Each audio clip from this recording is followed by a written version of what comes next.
भैया भौजैया का बाप जो गई ना विदा कराव तो ससुर विदा ना कैल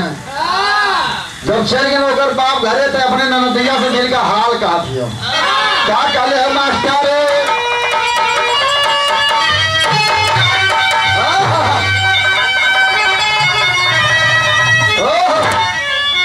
सात नदिया पारों से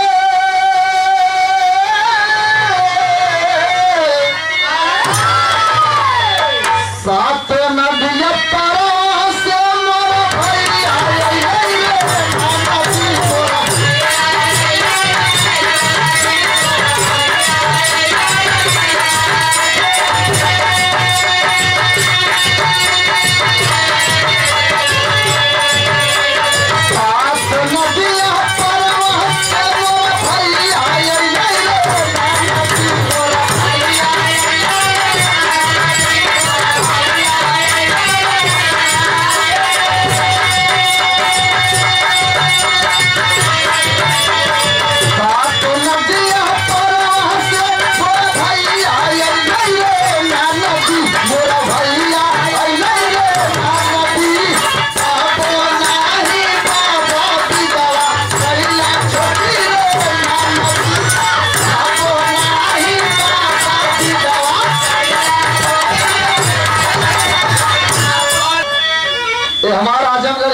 पावर ब्रेक बड़ा हल्ला मचा लगी मतलब दुनिया तक कोनो वही के पैदा करला चेला कोनो दूसर गवैया ने तो साहब दिन याद और मियां गवैया निकाल के हल्ला मचुले हो बड़ा आप के आशीर्वाद से जिला में हल्ला राजेश भैया जाना था भैया जाना था और हम बोलकर सारा मियां हाई वोल्टेज पूरा हम हसीला पूरा होंगे रे बड़ा चुप रे तो बड़ा हम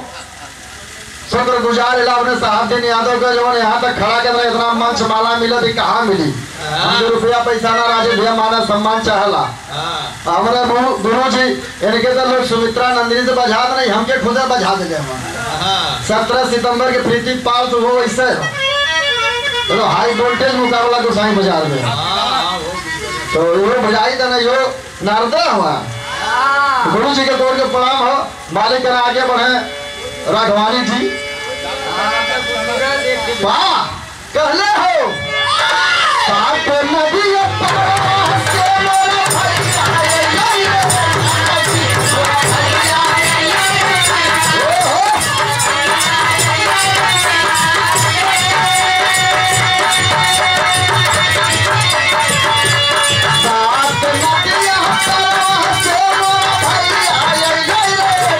से मोरा भैया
जरूर का एकदम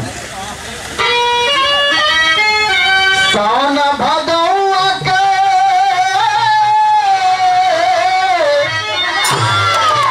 सावन भदौआ के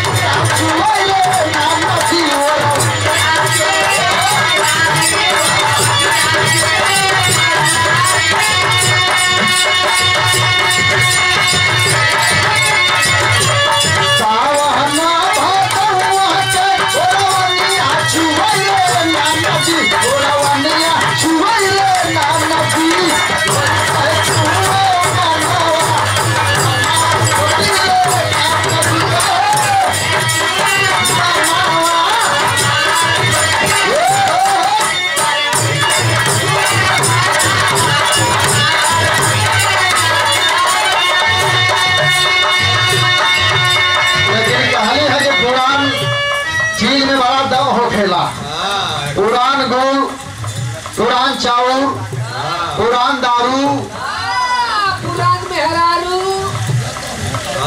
पुराने चलाते हैं हमारे बिरहा के धुरंधर कलाकार जंग बहादुर यादव बड़ा प्यार दुलार मिला, बड़ा इज्जत कदर मिला, सुंदर पुष्पहार, बहुत रुपये पुरस्कार भैया के आशीर्वाद हो, भाई भगवती बनौले रहे। लेकिन पुरानियों कम ना होगा भौजैया ने नदिया से कहा दिया का काले बा सास मोरिया